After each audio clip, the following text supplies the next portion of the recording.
Welcome to the Appliance Educator podcast, presented by ZLine Kitchen and Bath, attainable luxury designed in Lake Tahoe. On today's episode of the podcast, we're speaking with Chef Lonny Huot about how an executive chef goes about planning his kitchen remodel. All right, everybody, welcome back to the Appliance Educator podcast. Today we are privileged to be joined by our guest, Chef Lonny Huot, executive chef at Edgewood Tahoe. How are you? Great. Thanks for joining us today. And as always, I've got my faithful companion, Nick, here. How you doing, Nick? Hey.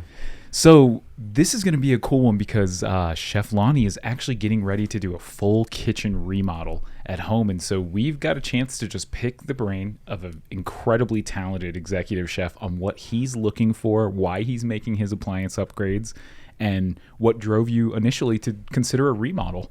Well, the cooking space I currently have is actually pretty functional. It just doesn't have enough cooking power, doesn't have enough oven space. Being a professional chef, and we do obviously entertain fairly frequently, it just didn't have enough versatility with different temperature ranges in an oven or per se. So all I have right now is a drop-in with a wall unit oven. The biggest part of it is some aesthetics. I wanted the additional cooking space as well.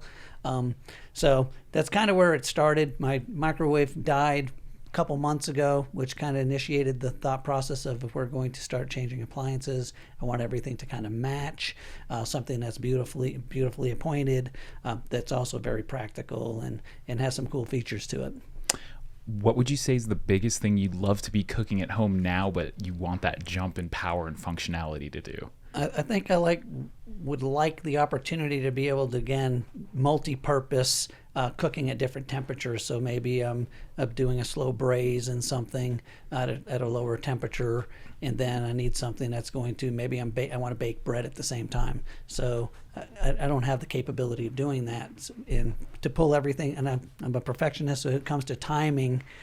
So I want to pull everything out at the same, so it's at this peak quality. So kind of comes with the territory of being a professional perfectionist. So that's kind of where the whole thing started, was with the microwave shit the bed. And I know you've had a chance to work with our great friends, the sponsor of the podcast, ZLine Kitchen and Bath, and so you're looking at some of their appliances. And we were talking before the show, and you mentioned you were looking at the gas on gas. Is that a preference from your background? Have you worked with dual fuel much before, and what kind of drove you to that decision? Well, what kind of drove me is I've been very fortunate to be able to try it out prior to making any kind of decisions. Having the dual gas and the dual burner situation, the versatility with the drop-in flat top and griddle were really, really intriguing to me. I like the versatility of it. That double burner just comes up to heat so fast. The biggest driving factor was, again, I got to utilize it multiple times as I've been doing some kitchen demonstrations at the ZLine kitchen, so that's kind of was like a no-brainer there. Aesthetically, they're really beautifully done. Love the snow finish. That's where we're going to go with.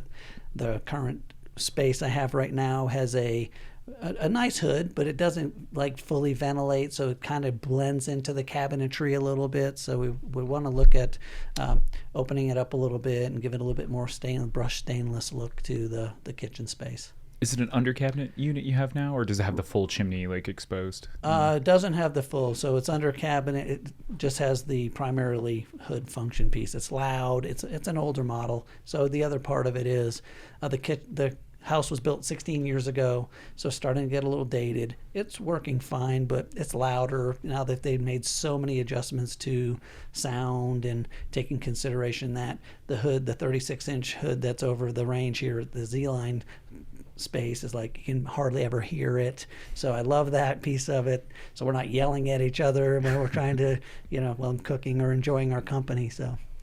No, that's great. That's great. And then I know you've got some plans to kind of expand from there, and you've got some different options going on. So what kind of, with your vision of the remodel, you're looking, the microwave shits the bed, it's time to do everything else. What kind of, take us through the thought process. So as we were taking a look at it, I was, again, fortunate enough to be able to come up to the ZLine place and look at the showroom, because I've been working in there, and being able to see the variety of product even available. through with their line. So what I've been working on, the range itself, the oven, the hood, that's all would tie in beautifully with the current space. And I don't like that super shiny, so I want that a little bit brushed look, because you don't have to clean it as frequently. I think it's a little bit more forgiving, per se. Yeah. You still have to clean. I'm just being facetious. But as far as the cleaning of it, it just doesn't have to be so spot on and things. So that snow finish has a nice scratch protectant too, yeah, which is really nice. And it looks really, it's beautiful. As far as going into the microwave, which was the first kind of tell point. I mean, obviously, once one component starts going, you can smell the snowball coming. Sure. So we want to kind of get in front of that, so we're not frustrated, particularly if the holidays or we're in the middle of entertaining and then it goes to hell, and you're like, oh, sorry, everybody. Yeah, so it's usually better to just kind of bite the bullet, do it all at once, Absolutely. than just perpetually be replacing things for the next few years. Well, then, and with that, you can really see a major difference right then. It's not like a little at a time, and then so you get to the end of it, it's like it's not as dynamic. It doesn't make as big as impact, particularly as we have friends and stuff come over. I think that putting one piece in and one piece in and one piece in doesn't have that. Again, it doesn't have the impact that what we're trying to accomplish, even for ourselves. Sure. I want to be able to see a difference. If we're going to do the project and all of that stuff, I want to be able to see something that's like, wow, that's incredible. That new kitchen feeling. The vision came to, with the help of the team over here. So we're actually looking for some guidance with a couple of items, just because you guys are the experts, and ZLine's the experts at their products. So is this a full, like, you're taking out cabinetry? Because you said you had a wall oven. Are you taking out that whole cabinetry that the wall oven sits in and putting new countertops in there as well? Is this a full blowout of the kitchen? Not a full blowout. The granite top that's in there currently is a really nice beigeish speckle. It's got some speckling of blacks and some lighter colors in there. We may consider not blowing out the cabinetry itself. We've got plenty of cabinet space, which I love, but we might change the color of them and do a quick paint job on top of that, just to, again, make a really big impact in there. Oh, are you having someone do your cabinets paint? Because I just did that, and oh boy. You did it yourself? I have just nightmares of it now. We've done it in other projects, and it's like, yeah, I'm not a pro, so yeah, we might have that looked at. I'm a good cook. That's good. You're like, I have a skill to fall back on. I don't need to be doing the project. We've been doing other stuff, and I'm not a great painter. One of the things we always like to take advantage of when we have, someone with some real culinary expertise on the show is, when you're looking at a kitchen, you've got a different perspective than, most people are like, I'm going to make my usual dinner, boil some pasta type of thing. What are you looking for in a range, and what do you think people should be looking for in their kitchen when they start to make an appliance choice? Well, I think obviously, does it fit the space is kind of important. If you want to expand, what are you giving up? We're going to give up a couple of cabinets due to the range, because it's, again, we mentioned the drop top is what's in the kitchen now, and the wall oven. So that's the thing, as I've mentioned earlier on, is trying to expand that. But I am going to lose a little bit of cabinet space. I think practicality, or how functional, with the different types of product that ZLine does carry, with the dual burners, the grill, the additional grill flat top piece, it's really, what are you trying to do in the space? I'm a professional chef. I've got a smoker outside. I've got a 4-burner propane oven out, 4-burner stove outside, and a full grill. So I have a full kitchen outside the house as well for, fish and things of that nature that we just don't want to permeate the furniture and things that take days to get out of there. So I think as far as what I'm looking for people should be looking for, is just, does it make sense practically? Organization is really important to me. Proximity, cooking power, how fast does something come to a boil, or do you have a really low setting for that low simmering piece, where, if you get into glass top, which I'm not knocking, but they're a little bit, they scratch a lot easier. The electric ranges, which just don't heat as evenly and as quickly. So for me, we're fortunate to go ahead. We already have a gas line hooked directly in. So And being a professional chef, that's what we cook with all the time. So it's just more comfortable for me. I think that you get a lot more versatility again with the gas fluctuations and the temperature ranges that it cooks at. Speed, as I mentioned already. Yeah. So those type of things is something I look for in there. Again, does it cook evenly? Is it a convection? So you have nice circulation. That's another thing that I look for, is so I can get that really nice even airflow. So things brown if you're baking, they brown evenly and rise properly. So if you don't have that convection piece, I think a lot of times you're missing it, because you can turn it on or off, so you don't have to have it. So it's one of those additional little components that can make a difference. Which I think is really applicable to most, even home cooks, you Absolutely. know, is that same thing of like, if you want to get that quality roast done, you need that solid convection. And it sounds like you're sold on gas. Just the precision of the flame, is that really what it comes down What to? it boils down to is exactly that. Yeah. The precision of the flame and, again, the versatility of that. I have not seen an electric oven that has that little plate that you can flip over, flat top or griddle. Yeah. So I haven't seen one that they've made yet. Maybe it's out there, but I haven't seen one. You never know. It may be coming soon. We'll have to find out. And I know before we were talking too, you're thinking about too an actual just a little extra project on there is looking at doing a pot filler on your backsplash. Absolutely. Talk a little about that and what you're kind of thinking about there. Well, I like the pot filler, again, the aesthetics of it, and the not having to lift that heavy pot of pasta. If you're cooking for multiple people, you can just crank the faucet right in the wall on your backsplash. We're fortunate enough where we have a washroom that butts right against the kitchen, so running a line probably wouldn't be that difficult for us. I mean, maybe others, but it's just gives it an extra little aesthetic piece with the brushed stainless that we're looking at, as well as being really convenient to be able to fill all your pots and pans up with just that little bit of water or an excessive amount of water. What's your favorite thing to make at home when you're I guess maybe when you're entertaining and you're gonna impress those friends and you're gonna. Again, it really depends on seasonality as well. Okay. We love to do braised dishes. Coq au vin is really a popular one where we'll marinate the chicken overnight in wine and then do a slow braise on that.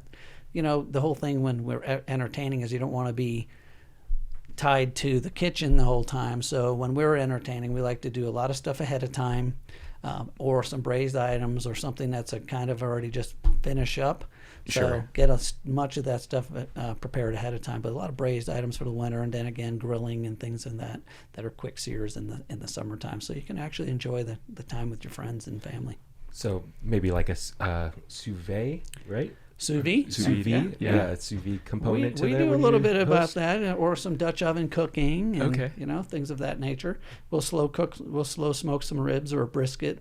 I'll do a 12-hour smoke on a brisket or something like that, where Oh, I'll nice. set it up overnight and drink beer all evening while I'm babying it, and watching the temperature of Give it a little brush little here. basting. Yeah. Just making sure again that the temperature stays pretty consistent, because for me, when you're smoking items like that long-term smoking, you want to have something that's a little nice and steady heat, and without having some kind of electric component to that, it's kind of really difficult. You got to watch it. So Yeah. So I stay up all night drinking beer and fooling around with that. Oh, that sounds great. That's my kind of party. Yeah, I've got a question about your sous vide setup.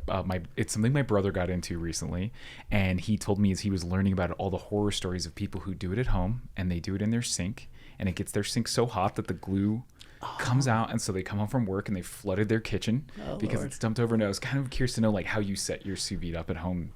Well, I have a bus tubs or really heavy duty plastic, like Lexan-ish type of things. Mm-hmm. All you need, or even a big giant stainless steel pot of some sort. You just need something that you can attach the sous vide, the immersion circulator, to the side of, and will hold the water and keep everything submerged. So I use a couple of different things on that, depending on how much of what I'm cooking. And do you set it on your granite countertop Yeah, or? right on the top. Yeah. Okay, nice. Typically, when you're sous videing, you're not doing it high temperature anyway. It's 135. Nothing that's obviously if it's boiling, just throw it on the stove and boil the damn thing. Sure. So the whole thing with that is slow cooking with precision temperature. So Hey guys, Drew from the Appliance Educator podcast here, and I just wanted to take a minute out to talk about our amazing sponsor, ZLine Kitchen and Bath. You've heard the guests and the hosts talk about this amazing brand and all the attainable luxury that they create right here in the heart of Lake Tahoe, USA. From freestanding ranges to ventilation, dishwasher, and microwave, to everything you'll need to complete your next bathroom project, ZLine Kitchen and Bath is bringing luxury into your next project. Tell us a little bit more about your outdoor kitchen. I'm a huge fan of cooking outdoors, and I'm preparing to build my own. I have the nice grill. I got leftover a smoker in my new house too, so awesome. I'm kind of thinking of going and making a stone kind of table with it all kind of put together. So I'd like to hear what you have going on in there. Well, absolutely. Frame it in really simply. You know, you can buy those. It's not full brick pieces, but you can do some stuff. Once you can adhere faux brick looking type of thing, so it kind of ties that in, and it's not as heavy. Put it on casters, so you can still remove the other, as long as it's modulated. So you got one piece for the smoker piece, you have one piece for the grill, and then we've got a 4-burner propane range out there that I got of a yard sale that just need a little TLC, and it is amazing. That sounds like the perfect outdoor range, right? Yeah, it's got everything you need. The other thing I don't have out there, which you can use your grill as an oven too.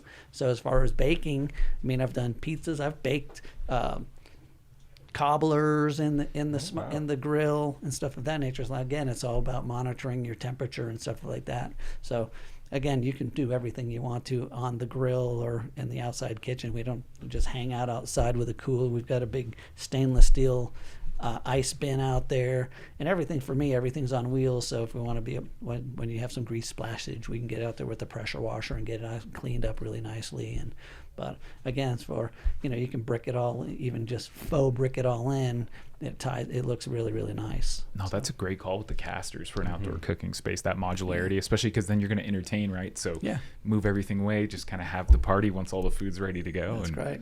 That's right. That's awesome. I was a little curious too about the, because it sounds like you really like to cook to entertain too, about kind of the floor plan of your kitchen. And is it kind of an open space? Are you doing most of your entertaining like off of the kitchen, or is it, how's that kind of work for you as far as when you have guests over and you're busy in the kitchen but also entertaining? It's a pretty open concept. The kitchen has all the cooking appliances are on the wall, and then we have like a little center island, like a little nook where we can sit around. So if one of us is cooking, we can have 3 or 4, 6 people sit around the island, the center island in there. So it ties right into the living room, and we have a formal dining room. Everything's just the space we're in we're pretty fortunate. It's pretty wide open as far as the entertainment piece, and then all the living quarters are completely separated. So it's a really nice layout. That's great. Yeah, I'm a big fan of that too. Of kind of, if you're, when you're entertaining, is kind of having the kitchen as the hub, because then everybody's circling around it and passing through, and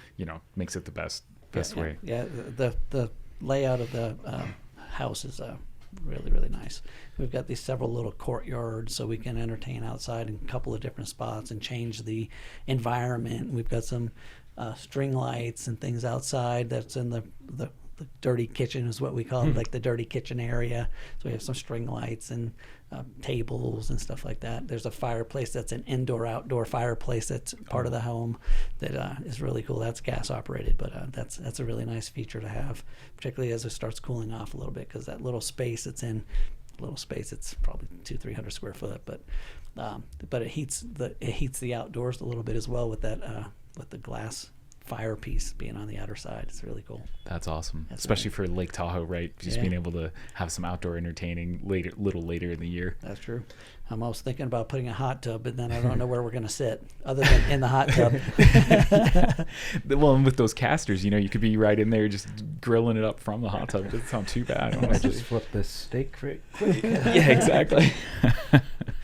Since we're on the topic with Tahoe, I'd love to hear about Edgewood's new restaurants and kitchens that you're a part of out there, because they went through a whole transformation and a whole new build out there. Yeah, almost 5 years ago now. So in June of 2017, they opened up the lodge. It encompasses the bistro at Edgewood, which is a 3-meal restaurant, which has some indoor and outdoor seating, and a beautifully appointed bar and kind of a nautical feel to it. So that's the newest addition to it, to Edgewood Tahoe. You know, obviously the clubhouse has been there for right about 30 years, in the late 60s, early 70s. That particular component of it is has 2 kitchens, so Brooks Bar and Deck, which is our kind of a sports bar, gastropub type of eatery. Beautiful outdoor seating for the spring and the fall as we are. It's a magnificent space. It sits right on the golf course. You can see the 18th hole and the lake itself. So as far as views, all the restaurants have magnificent views of the lake. Obviously, Brooks has the golf course component to it. And then our fine dining restaurant, which is only open for dinner, which is Edgewood Restaurant, has about 100 seats, but it is it is the closest restaurant to the water. They wouldn't be able to build it again today because of the, some of the regulations that are set up there with Tahoe community and stuff. But it is like within less than 100 yards right to the edge of the lake. So it's got some beautiful views. Again, we constantly change the menus and keep it fresh and fun and seasonal. The chefs that work with us and work with me are just magnificent. They've got a ton of experience and they're great teachers, and we all learn from each other. So the environment's really, really cool for young people or even seasoned people like myself that have been doing this for 30 plus years. What's your how'd you get your start in cooking, and what brought you up to the Tahoe and area in Edgewood? Ooh, that's another hour. I mean, I've been really fortunate in my career where I started off thought I was going to be a carpenter and went to vocational school, and then did a couple of months in the Florida sun on a roof for, like I said, a couple of months. I was like, the hell with this. This is for the birds. Back when I was younger, people didn't have the management skills as we're having to learn nowadays. So it was pretty brutal if you weren't performing up to whoever your boss's standards were. They were not the kindest all the time, for lack of better terms, like kicking you in the ass and stuff. So anyway, I worked with this one gentleman at that particular time, and he was yelling and screaming all the time, and it was hot as hell up there, and I weigh 120 pounds, and I'm carrying trusses up the ladder, and I'm like, this really sucks. Yeah. So, and fortunately, they were building a brand new Hilton out in Gulf Shores. I graduated high school in Pensacola, Florida. I'm from New Hampshire, so I can tell a story about my travels around the country. But I grew up in New Hampshire, moved to Pensacola, Florida, graduated high school there, moved there in high school, early high school, and they were building this new hotel, and I was like, the hell with this job. I have another job. 1980 something, hair down to my hips, and I went to this particular hiring event that they were having in Gulf Shores at this Hilton particular property. I walk in, chef, sit down in front of the chef, said, hey, I really want to work here. A lot of my friends are working here, da-da-da. They're like, nah, you don't want to work here. I'm like, yeah, that's why I'm here. I'm interviewing for a job because I really want to be here because I want to hang out with my friends and stuff. He's like, you want to work here? Go cut your hair off. I'll see you tomorrow. So I went and got a haircut and came back the next day, washed dishes for 6 months before I was actually able to touch anything food-wise. Started my way once the opening any new hotel has high turnover. So I rapidly moved up, and within 5 years I was running the fine dining restaurant. At that particular time, I had basically probably outgrew the property. At least I thought I had outgrown the property and wanted to grow even further. And Hilton treated me amazing for 10 years with multiple properties, New York, Atlanta.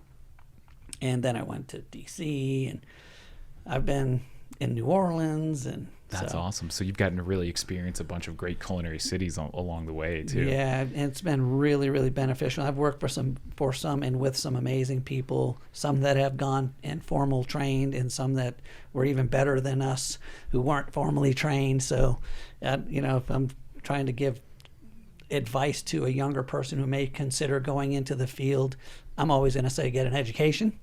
but it's not a deal breaker for in this particular profession. So Because it's an art form. It's subjective. yeah, it definitely is, and that's kind of the thing. What's drawn me and kept me in this industry for as long as it is just constant evolution.